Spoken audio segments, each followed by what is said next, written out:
Welcome to another episode of EThekwini News in 60 seconds, your weekly roundup of municipal news that matters.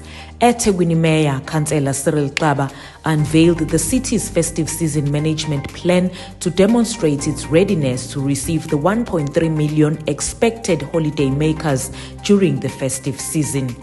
EThekwini Mayor Councillor Cyril Xaba officiated at the commissioning of Ntuzuma 2 pump station after its 56 million rand upgrade, massively improving water supply in the Ntuzuma, KwaMashu N, Inanda, Besta, Ezimangweni, Intlungwana, Emachobeni, Lindelani and Richmond Farm.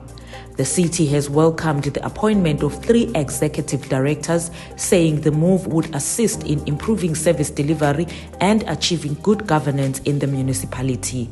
That's it for this episode. Catch you next week.